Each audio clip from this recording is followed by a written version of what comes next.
STEM City USA Healthy Doses series is your passport to a balanced lifestyle. Hosted by Dr. Tiffany Anderson and presented in the Boston Scientific Auditorium.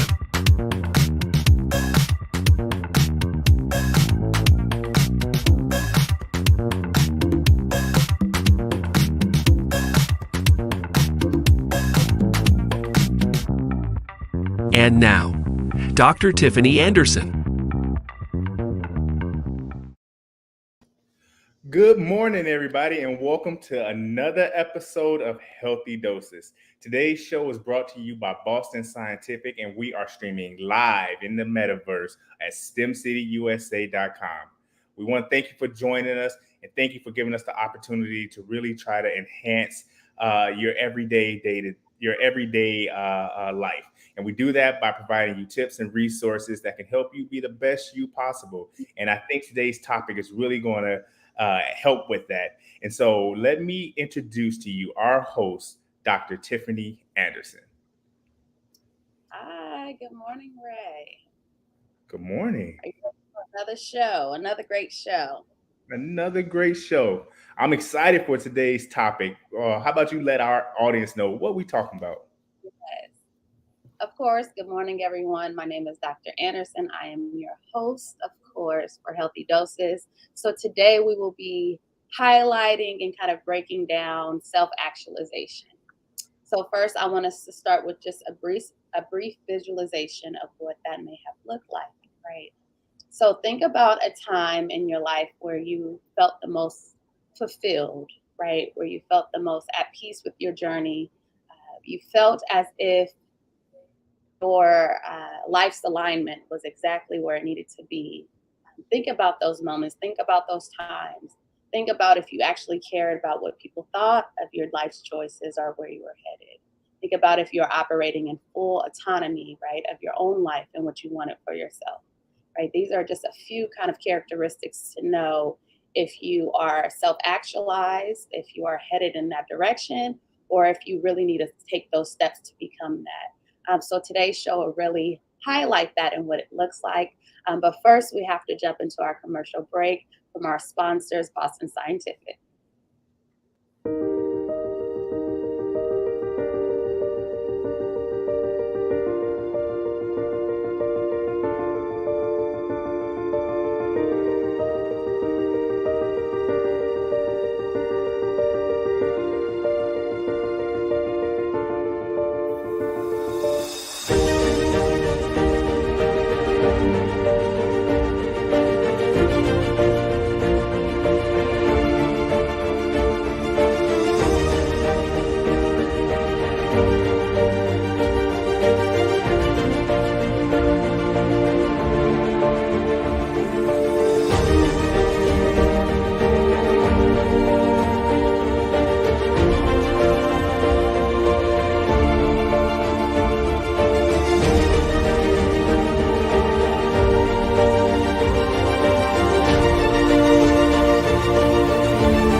Welcome back.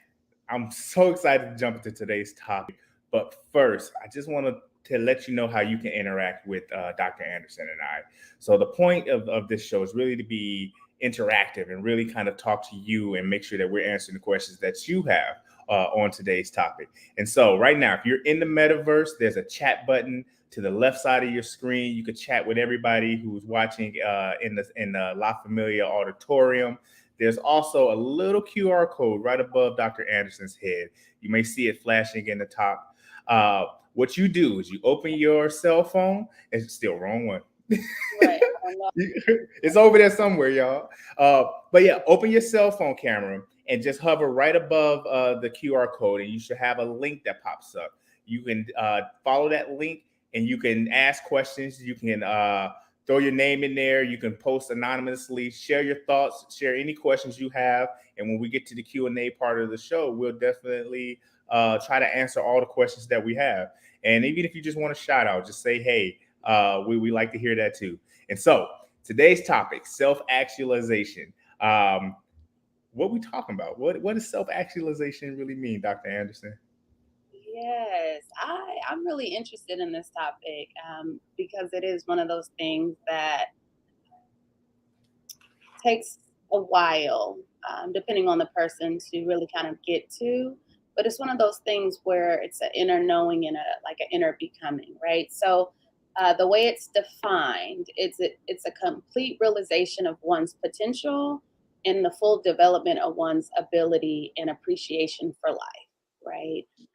It's this idea that um, all individuals have the sense of inner motivation, right? And that certain, according to Maslow, certain needs need to be met in order to become a self-actualized individual. But ultimately, it's the person that reaches their full potential, right? Without thinking of what others may think of them, without any inhibitions about the world or conforming or anything like that, right? It's them discovering their true selves without the influence of others, including society. Dr. Anderson, I don't know how many people. I remember learning a little bit about mastery psychology courses. Right. And so, I can't really hear you. can you It's hear dragging me? a bit. Yeah. I can hear you, but it's dragging.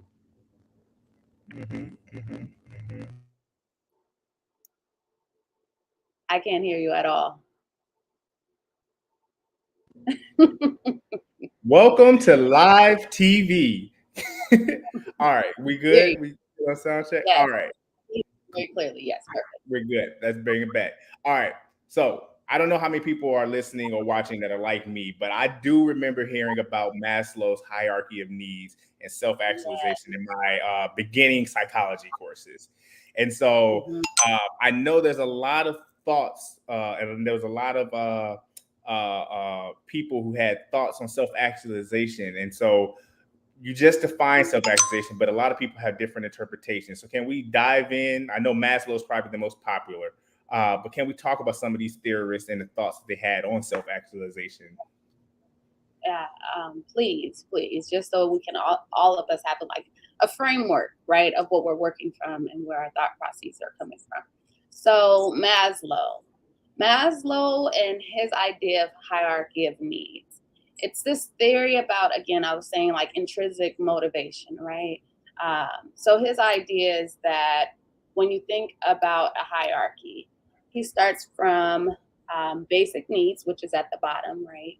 And then he goes up. The idea is that an individual will have to reach or complete these basic needs to move to the next step. Hence the fact that it can be difficult to get all the way to the top, right?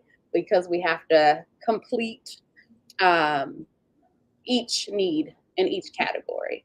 Or when I say complete, those needs just have to be met, right? That's the understanding. So Maslow's idea, those needs are the physiological needs, safety needs, love and belonging needs, esteem needs, and self-actualization needs. And there's one that is also talks about transcendence needs, and we'll talk about that. Maslow is not the only one, but a lot of the views or the theorists kind of merge their views. So I'm going to just speak about a few more and their kind of idea of self-actualization. Goldstein viewed self-actualization as the ultimate goal of every organism. So it wasn't just humans, it was animals, it was every living being. It refers to a man's desire for self-fulfillment and the propensity of an individual to become actualizing their potential, right? The idea is that each human being, plant, or animal has this internalized goal to be actualized, right? And so therefore their behavior is always kind of leaning to this overarching motivation.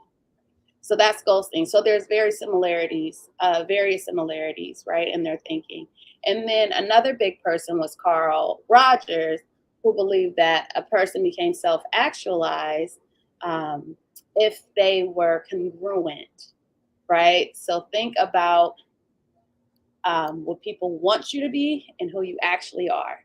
This idea was that if you know who people want you to be is not aligned with who you are incongruent, and therefore you are not self-actualized. And so it's the merging of the two, or just simply you becoming your own person without the influence of others, right? It just needed to be aligned. It occurs when the person's ideal self, right, who they would like to be, is congruent with their actual behavior. So that was his idea. So we're taking all three kind of ideas and merging them in today's topic, but overarchingly, we're going to be using Maslow's hierarchy because there's just more research behind it. There's more visualizations that we can use. And a lot of folks have heard of Maslow's, but that's some of the theorists and their ideas of what a self-actualized person is and should be. So like we just went over, there's a lot of thoughts, there's a lot of opinions on self-actualization. Where does Dr. Tiffany Anderson, who do you lean more towards? That's a good question. I appreciate you. What resonated with me the most is that congruence from Carl Rogers, to be honest with you. I think because of the work that I do as a therapist, and I see in myself and also the folks that I work with, a lot of incongruence where folks aren't living in their true authenticity, and how much damage it causes internally, and that oftentimes our behaviors are not aligned with what we want. And we've talked about this with self-sabotage, imposter syndrome, right? Like it's all aligned, so it's kind of natural that it makes sense for me. But that incongruence, I just see it so often because, and we'll talk more about this, but the influence that society has on each individual interrupts our own kind of alignment in our walks with ourselves, because sometimes we kind of get them mixed up, or we're not certain that who we want to be is allowed or acceptable. So sometimes we then kind of become an image that is not our true selves to appease others, right? And so we see a lot of folks, and like I said, including myself, that feel an incongruence. I think with becoming a self-actualized person, it is encouraging us to not worry so much about what people want us to be, and making sure that our self-image is aligned with our behaviors, right? And what we actually want to do and accomplish in this world, because ultimately this discussion is about living in your full potential. That is a kind of a natural kind of yearning inside of us to do, and that's what a lot of us feel. But there's barriers that get in the way of that. So today's challenge is really to, number one, really kind of spot, right, how we are not being our true selves, and do work to become truly autonomous and not so focused on what others want us to be and to kind of become. Yeah. Well, I really want to get into self-actualization, right? And so there's needs that need to be met. You know, when I think about self-actualization, just first thoughts come to mind. I think a monk like comes into mind. And I know that self-actualization is probably a goal that we should all have, to try to reach and be the best possible version of ourselves. But that doesn't mean I want to take a vow of silence or that's a little extreme. So can we talk about some of the needs, the basic needs? I know we had Maslow up. But yeah, can we talk about some of the basic needs? You know, how can we achieve full self-actualization? Yes. So again, we're going to take the Maslow approach, right? So his hierarchy of needs, and we're going to start from the bottom and kind of work our way up. So we have a great visualization. So I'm going to just explain each one, right? So starting at the bottom, because the idea is that if these needs are unmet, we don't go to the next step, right? So our physiological needs. it's all about this biological component for human survival, meaning if we don't have these, we don't survive, right? They're factored into our internal motivation. So it's naturally that humans are compelled to satisfy these needs because it is a part of their kind of own internal, like intrinsic satisfaction. So examples of these needs, we have them up here, but it's like air. We all need air to survive, right? Heat, clothing, hygiene, just being able to literally kind of take care of ourselves in a hygienic way. Light, water, bathroom needs. We need food, we need shelter, we need sleep.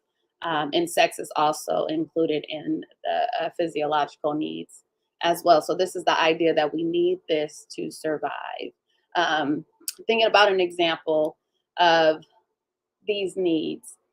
If, for example, if someone watching right now, these needs are not being met, you are unable to focus. If you need to use the restroom, right? You are not present in this moment. You are not listening. You have to satisfy this need. Does that make sense? So that's the idea for the physiological need. You must satisfy it to even be able to focus or be present enough to move to the next step.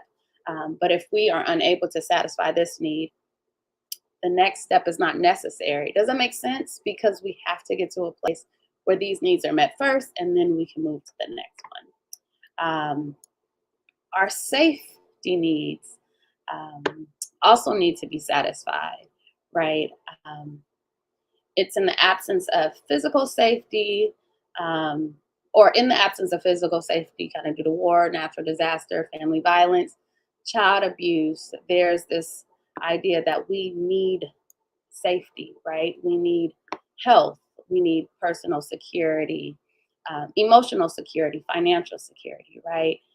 Think about jobs. We need to be able to pay our bills, right? This level is more likely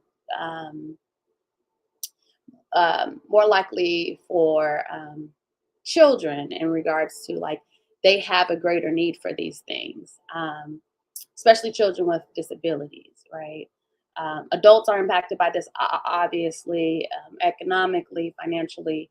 And so it's just saying in order to meet the next needs, we have to have this sense of safety. And I hope that's clear. So next we have love and belonging.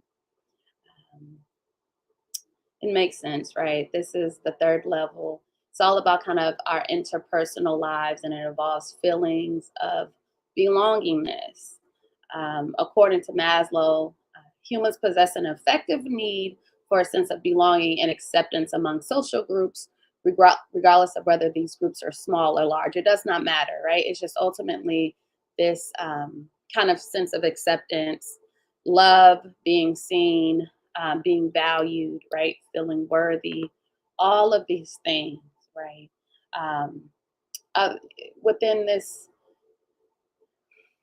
society, many people can become lonely or have social anxiety or clinical depression in the absence of love or belonging elements in their lives, right? And so this is why this need is so important, because without it, it can have adverse reactions to this individual. Yeah. So what's important here, we have family, friendships, intimacy, trust, acceptance, and receiving love and affection. Yeah. So that is the love and belonging section. Next, we have esteem. This is all about one's kind of confidence, feeling respected or admired from people. Something I would like to say about this one is not only about receiving respect and admiration from others, but it's also important that you have your own sense of self-respect. And that is one of kind of the highest levels of this journey, is that it's not just about what others give to you, it's about what you give to yourself, right? How you love on yourself, how you pour into yourself, right? It's all about that independence, that self-confidence, and that sense of freedom to be who you want to be, and to kind of start kind of working your way up to, of course, that last level where we have self-actualization, right? And again, this is all about um, fulfilling your fullest potential, living your authenticity, and it's ultimately like a becoming, right? We see this with um, developing one's true talents and abilities, pursuing one's goals, having healthy relationships and partnerships. We see it in parenting, right? Getting to that place. And just again, striving to be one's authentic self. Lastly, and I'm just going to briefly talk about this because it's not on the list, but some of the research also talks about how needing to have transcendence needs, right? So, of course, that's one's kind of religious needs or spirituality. Um, Spiritual needs differ from other types of needs in that they can be met on multiple levels. When this need is met, it's all about um, feelings of integrity and a higher plane of existence, right? When you believe kind of like something is bigger than you, there's things operating bigger than you. Um, and so it refers to the highest and most inclusive and holistic levels of human consciousness, one's behaving and relating to others. And then, in general, it's just kind of an understanding of the cosmos and things like that. And so I just wanted to add that kind of spiritual piece into this because that's also part of kind of more research on this hierarchy. So, Dr. Anderson, we talked about the needs. Now, let's say, hey, I've reached the top of the pyramid. I'm self-actualized. What kind of characteristics would I have? Like, what does a person who has reached the top of the pyramid, who is self-actualized, what does that person look like? Like, how do you know somebody has reached self-actualization or got there? Like, so what are some of the characteristics that you benefit from, like actually getting to the top of this pyramid? Yeah. This person generally possesses a extreme sense of self-acceptance. So they accept themselves as they are, and they also accept others as they are. So this is the person not trying to change others to kind of fit into their box or what they believe they should be. This is a person that just simply accepts the world in its own state and just what it is, and also just gives that themselves that same sense of grace that they give to others. So they're just open. To the world and to who they are naturally and authentically. They tend to be problem centered. So, you know how life can life, right?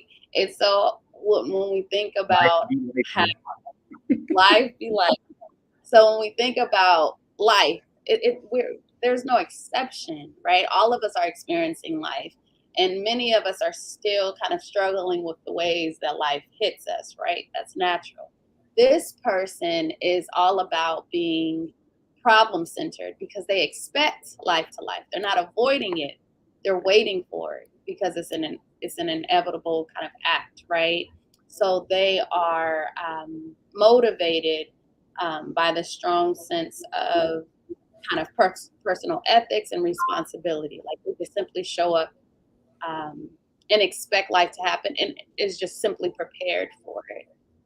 They are usually realistic.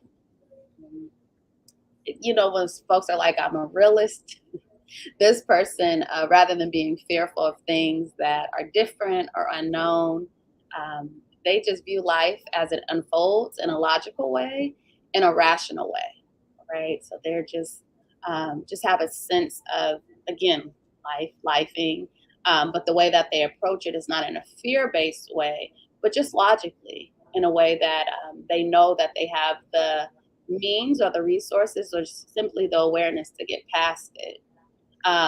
Next, this person, remember I talked about autonomy earlier. So they're very independent. They don't conform to others' ideas of their happiness or their commitment or their contentment. They just simply allow themselves to be, right? They don't allow others to tell them who they are. They simply, act and just live in their truth at all times, right? So that is an autonomous person. Next, this person oftentimes is comfortable with their own company. They can be by themselves. They may be private and enjoy their solitude. While they enjoy company and talking with others, they also enjoy taking times for themselves, for the personal exploration and discovery, right? Because this person is constantly kind of seeking their overall fulfillment and potential. These individuals may be spontaneous, they may be unconventional, open to new things. A self-actualized person is not afraid of stepping outside of the box. They are not afraid of new opportunities because, again, this individual is living in their full potential. So if opportunities open up for them, they are open to taking them if it aligns with what they believe they're called to do, right? So spontaneous, right? Open to just new things. This person is fully enjoying their journey and not just the destination. So when you hear folks say trust the process, this person is not afraid of the process.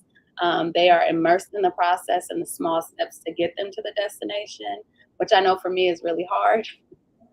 And so this person has concrete goals. They don't see things simply as a means to an end, right? They are open to it as long as it takes. They are in it, again, full potential, right? This is why it can be difficult because the journey is difficult and it's hard, and many of us want it to be over. This person is along for the ride, right? They they have kind of like a great sense of humor in regards to, like, they are thoughtful in their humor, but they're not there to make others feel humiliated in any way or ridiculed at anyone's expense, right? But they are present enough to laugh and be in the moment and be with others. And so that's just a few characteristics of a person that they would describe as being self-actualized. Dr. Anderson, I'm going to jump to commercial break, but I want to start with this question when we come back, because what you Okay. described sounds like a fictional person, like somebody who's self-actualized. And so when we come back, the question I have for you is, are there any examples, any historical figures, famous people that you would know, or is there any example that you could point to of somebody that we might know that has reached self-actualization? Okay. All these characteristics, what we put together. But we'll be right back after this message. We know how to treat the colds and the coughs. We know how to treat the bumps and the bruises, the cuts and fractures. But how do we treat, I can't afford a day off work to see a doctor? How do we treat, I've never had a doctor who speaks my language? How do we treat, I don't know how to connect with some of my patients? How do we treat, you're not listening? We can't treat what we cannot see. So we have to look closer and see what we're missing. People, patients, misdiagnosed, misunderstood, overlooked. These are the people left out of a system charged with helping them. And it's up to us to find them in our communities, in our relationships, in our data. We're meeting them where they are, discovering who they are. We're taking an honest look to understand their healthcare needs and delivering effective ways to reach them. We don't have all the answers, but together we can find the way to address the gaps in our healthcare system, to provide something better, to find more chances to save more lives. It won't be easy, but we can help make it right, because no one should be missed.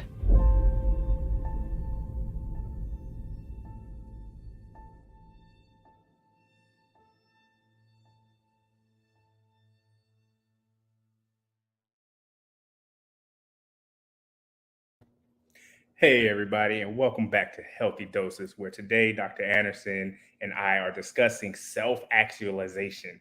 And so we're coming up soon to the Q&A section. So I just want to remind everybody to scan the code or drop a line in the comments or continue to chat inside the chat room in the STEM City metaverse. We'd love to hear from you. We'd love to shout you out. But, let us know what you're thinking on today's topic. Before we left, Dr. Anderson described the characteristics of somebody who is self-actualized. Sorry, I'm having trouble with this one today.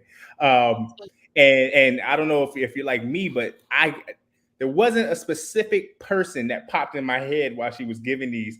And so my question that I left you with was, are there any examples? Are there any people throughout history, any historical figures, or even people today, famous or otherwise, that we would know? Are there any examples that you could point to for what somebody who has reached self-actualization look like as visual? Absolutely. So we'll talk about why that person feels fictional um, in a little bit. But when we think about historical figures, right, that one would assume is self-actualized. We can think of Nelson Mandela, right, that was in prison for 27 years for opposing South Africa's apartheid system, right? And that because of his ability to stand up and to speak out, his conditions in prison were extremely harsh and they were intended to break his spirit, right? But it did not. It did not. In fact, it actually made him a lot more stronger. And I think when you get to that place, again, we were talking about that person that is a part of the process and is not looking for a means to an end, but knows that it's a journey. This person can really become who they desire to be and live in their full potential. And so he's an example of that. There are more. We have Frederick Douglass. We have Booker T. Washington. We have W.E.B. Du Bois. Right. So there's certain characteristics that they all shared that I want to share with you all. Right. So they had faith in their capabilities. Right. They are aware of their talents and their gifts and what they could provide to the world. They had a belief in a higher power, right? And they wanted justice for humanity. They were called to something bigger and they believed it. They were beyond resilient, right? Especially in their conditions, the conditions that they were born in. They were knowledgeable. They were mission driven. They had a desire to change their circumstances and the circumstances of others. They had a spirit of advocacy. They were extremely accountable, which I think is important as well. They had integrity, a quest for excellence. They were service minded. And lastly, they had a belief in equity and equality for all, right? And so these are just certain individuals that we believe are self actualized, right? That they lived out their full potential.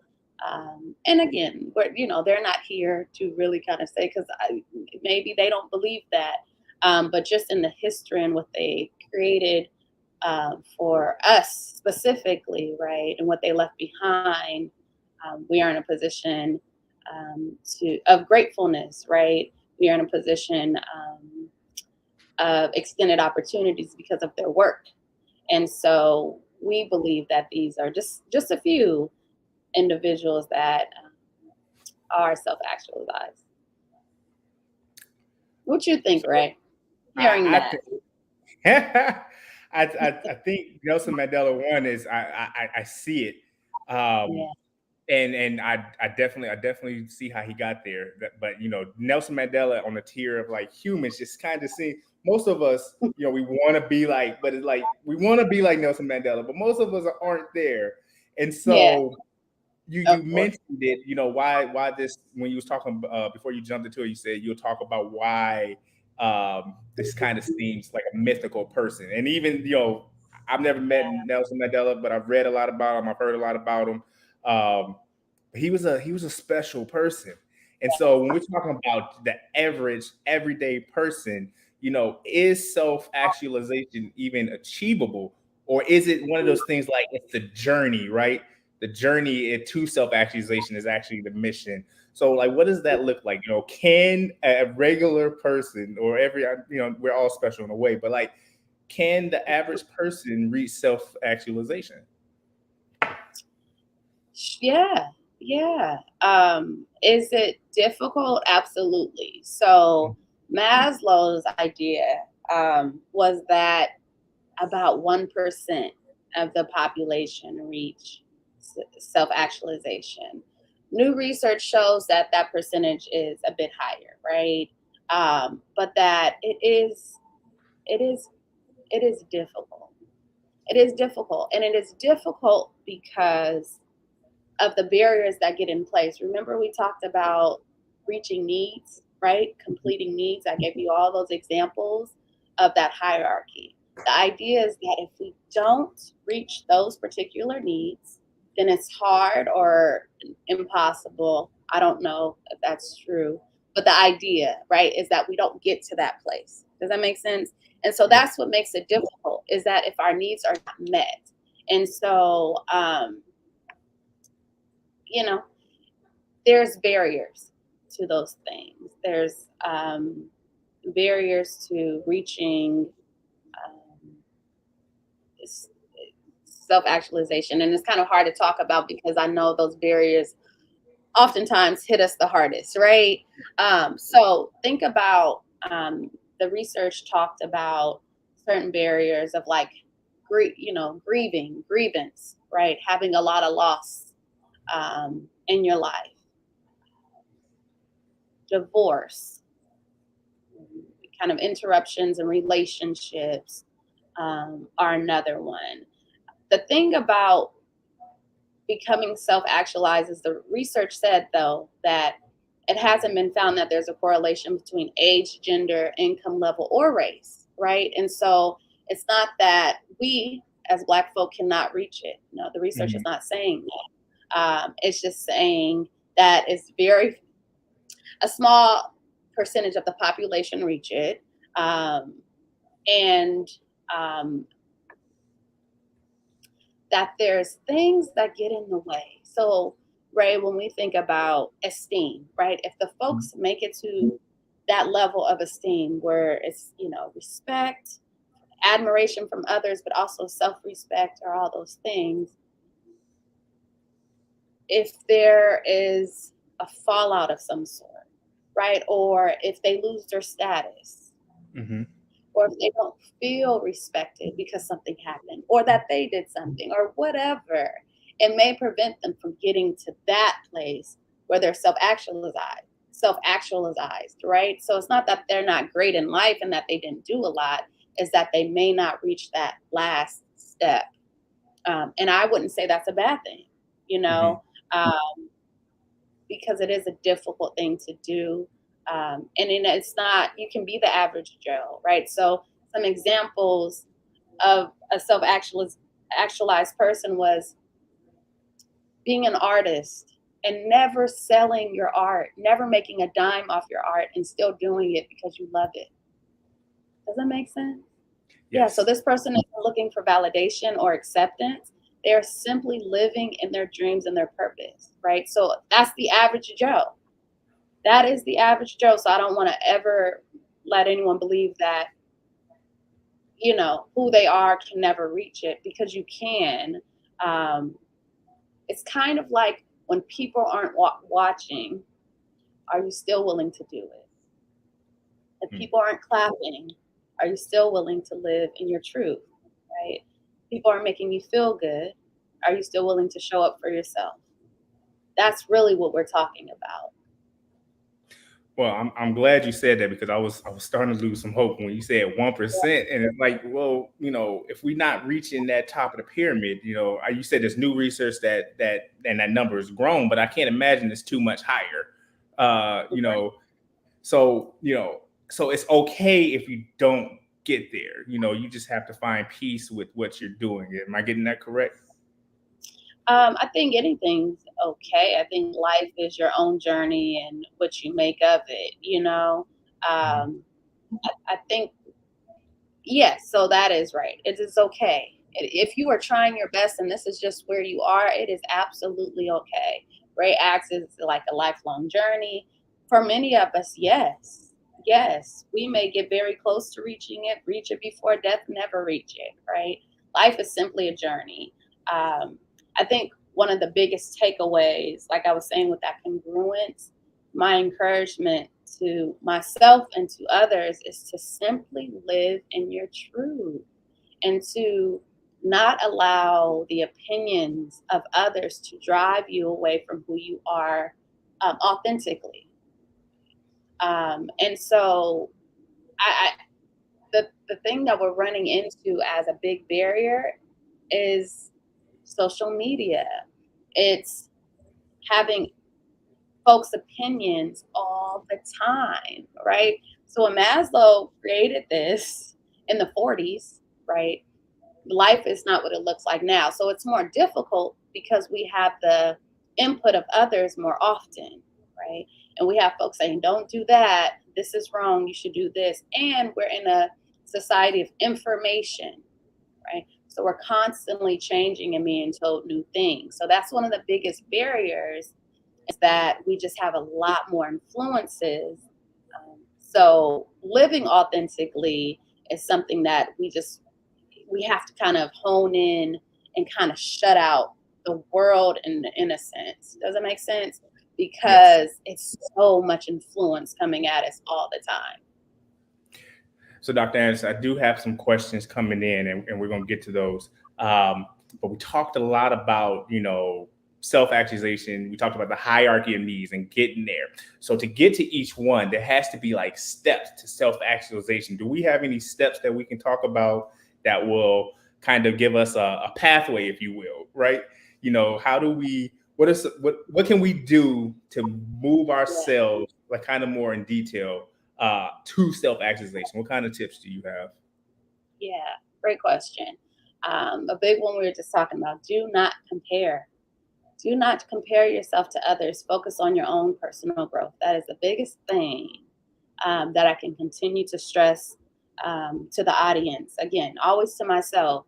Do not compare yourself to other people's journey. Your A may never be their B, right? Where they started is not where you started, right? So I think I always kind of read this, that comparison is the thief of joy. And it always comes in. I mean, you can't, I don't see much of a benefit, right? A positive benefit to comparing yourself. So do not compare yourself. Your journey is your own journey. And it is beautiful and it is valuable. And it's, once you get to a place where you can share your journey, you're there to help others, right? And so honor it, but do not compare yourself to others. Next, acceptance of self, right? Being critical of yourself is never going to help you. It will stop your progression. It's not there as a kind of a motivator. That's not how it works, right? So, true acceptance is important. Accept and understand your strengths and your weaknesses and use them for your benefit. We all have weaknesses, we all have strengths. They all work for us. We build on our strengths, we recognize our weaknesses. We get support in the areas of our weaknesses, and we continue to build those strengths, right? That is the expectation of being human. But the ultimate goal is to simply accept yourself and all that comes with just being who you are. Next is be aware of your defense mechanisms. Oh, woo! I'm triggered. Yes, be aware of your defense mechanisms and how they show up, right? So any kind of unhealthy coping or defenses, such as blaming others or deflecting or projecting your feelings onto others, will hold you back from achieving your goal. So be aware how you do that, because we all do that, right? Be aware how that shows up in your lives and how that's preventing you, right, from achieving your next goal. Next, we want to be aware of honest choices. So sometimes we kind of choose goals based on perception of what we should be doing, right? but take a moment to examine your true motives and make genuine choices, and act with integrity, right? And so we're not just saying yes to say yes. No saves lives. Yes, I've learned that the no saves lives, Save time your and life. money and energy. Huh? Mhm. I said no can save your life. Yes, absolutely. So don't just accept things if they don't feel right, if they're not aligned with your journey. And you will know, like you would know when someone asks you for something and the energy that arises in your body, like, ooh, that doesn't feel right, most likely is not. But the one that may make you excited or even nervous, that's a part of the journey. That's kind of the move forward, right? Someone told me recently that imposter syndrome comes up when you're doing something new, right? So it was like, oh, well, that's a sign. Although it doesn't feel good, it's also a sign that I'm trying something new and I'm getting kind of out of my own way. And so think about it. You want to make honest and open choices for you that benefit you and not just the other person, right? Next, we want to experience life. We want to immerse yourself in new moments and just truly enjoy all of it. The wins, I don't really use the word failure, I just use lessons rather than letting them define you. Life, we are expected to fall, and we're also expected to get up. We cannot always win. Sometimes we are learning. And so with that learning, just know that that is a part of the journey. So we accept all of it. So it just wants you to accept life for what it is and not make those experiences break you in any way, because they're not meant to break you.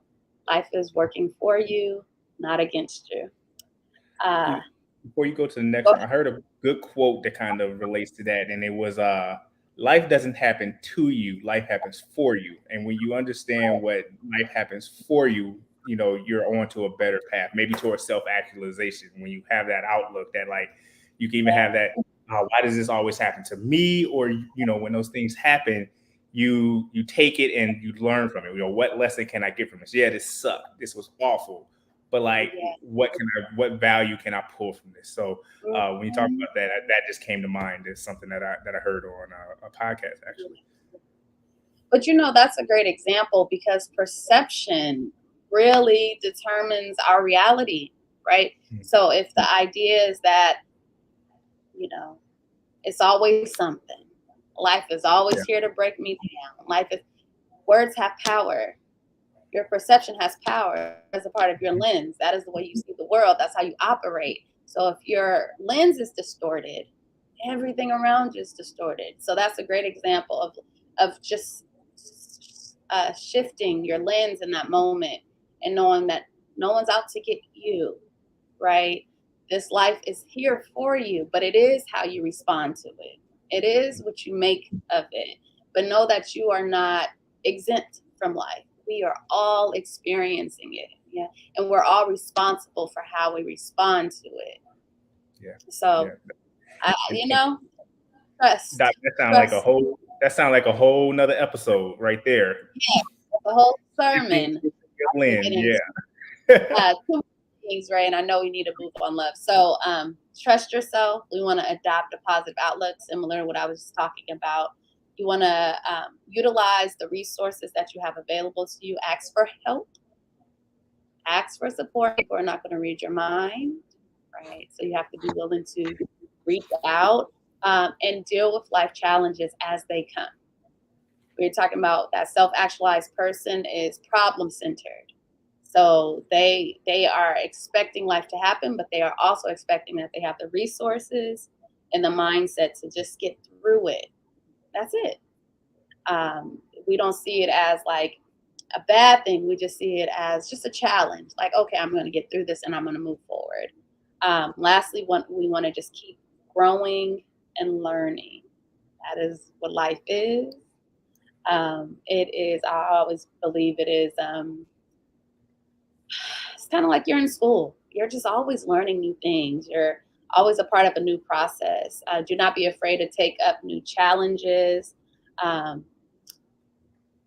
not only do what you're capable of, but try to do things you've never done, right? You may discover a new talent or a new gift, but again, we know that we have those strengths and we have those weaknesses.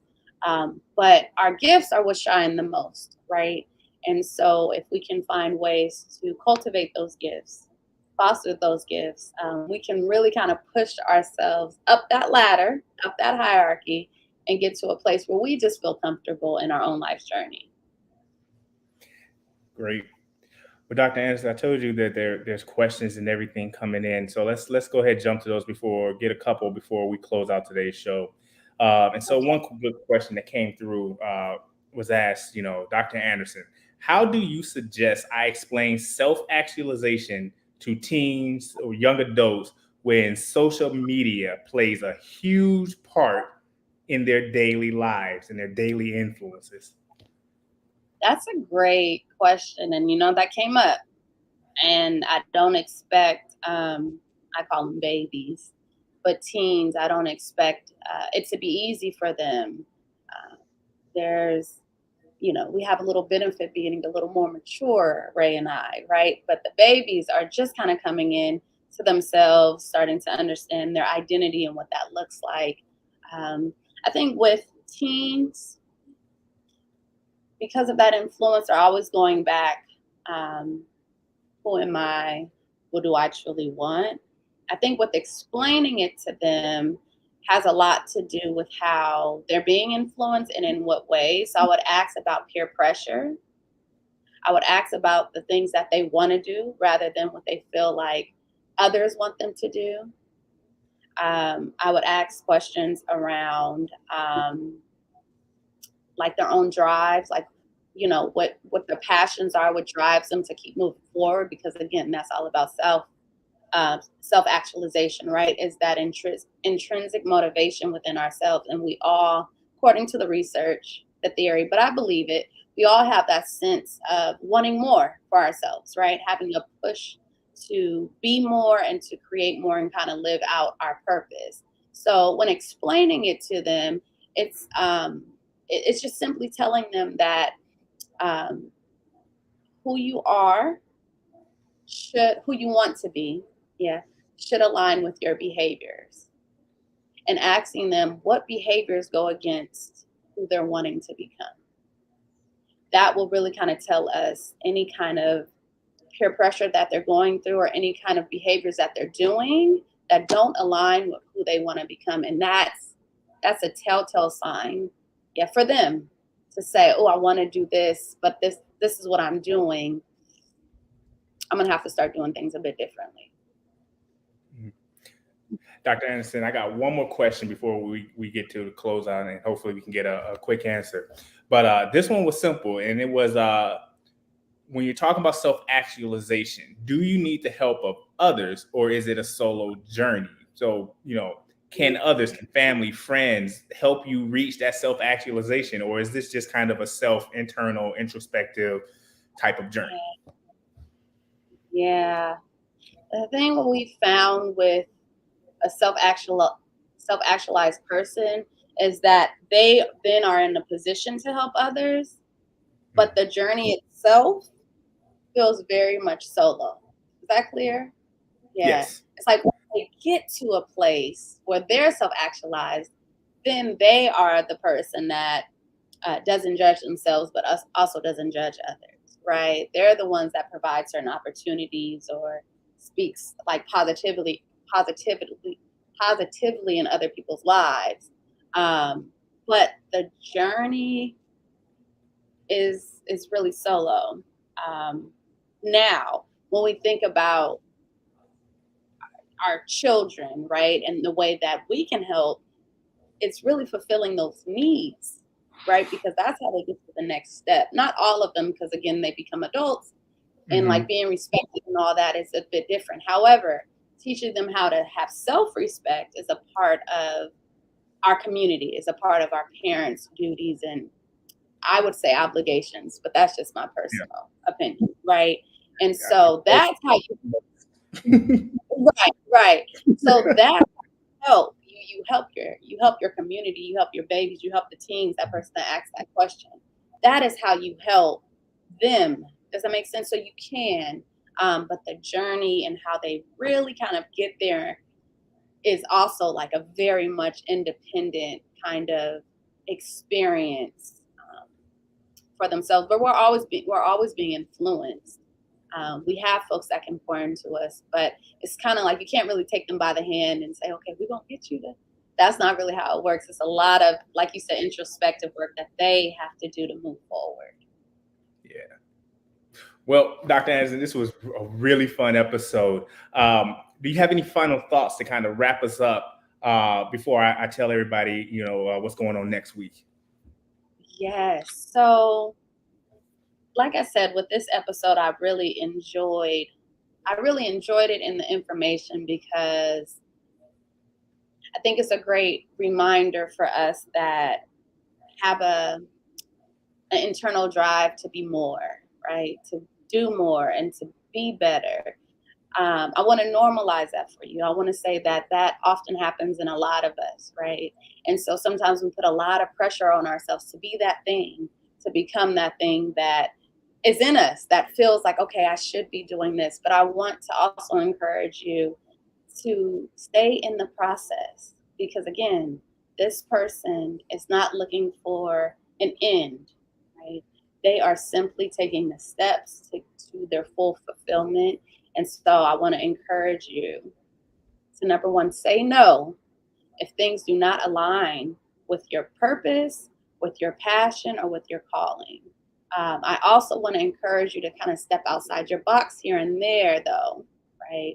When it aligns, but you're nervous, right? Or imposter syndrome comes up.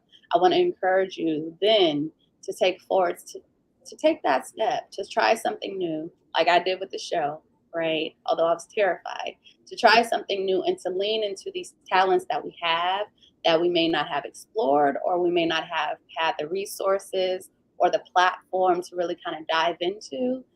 And then lastly, I want to encourage everyone to extend yourself grace during the journey, because you don't know what you don't know, right? Life is all about learning lessons. And I want you to be kinder to yourself when you don't always have the answers, right? And just to show up for yourself and to show up for others when you're in a place to show up for others. That's what I got for you, Ray. Well, Dr. Anderson, thank you. And thank you to everyone who's watching at home. Next week, we're going to change it up just a little bit, because we're going to have a special guest host who is going to be cardiologist Dr. Ethel Morgan, who's really going to join us and talk about heart health and what we can do to make sure that we're taking care of ourselves. Because if we're not doing that, if you remember what we talked about today, that health was on one of them lower levels. We can't even think about going up to the top if we're not taking care of ourselves. And so next week, we're going to talk with Dr. Ethel Morgan, and we're really going to figure out how to make sure that we are taking care of ourselves. And so we'll see you next week at 11 o'clock here in the Metaverse, STEM City, USA. And 11 a.m. Hope to see you guys there. Y'all take care. Have a good one. For more than 40 years, Boston Scientific has relied on our spirit of relentless innovation to advance science for life. We have the privilege and responsibility to deliver higher quality, less invasive, and more accessible device solutions, and the need has never been greater. Boston Scientific technologies are used to treat roughly 30 million patients around the world each year. Across our business, our products are supported by vast clinical data, including bench testing, randomized control trials, and ongoing real-world evidence to ensure the highest quality products make it into the hands of our customers. And we're always looking for ways to provide even more effective therapies and solutions. We invest over $1 billion annually in research and development to sustain a robust pipeline of meaningful innovations. We continuously strengthen our manufacturing and operations capabilities with artificial intelligence and advanced microelectronics to create devices that are smaller and smarter. And we're collaborating with our medical partners and physicians to advance digital capabilities with remote device support and a broad scope of training and education programs. Advancing science for life is also about supporting our employees and the communities in which we operate. Now more than ever, we rely on our values to guide our company as a global business and as a global corporate citizen. We're working to help confront healthcare inequities and social injustice, not only with financial contributions, but through volunteer service, advocacy, and expanding market accessibility. We're also focused on environmental initiatives that move us towards our goal of becoming carbon neutral by 2030. The unmet needs are great, but the future of healthcare is bright. Our innovation centers provide a place to explore opportunities, examine solutions, and see what lies ahead for medicine. Together, we can continue the relentless pursuit of innovation to help everyone live longer, healthier lives and make a difference all over the world.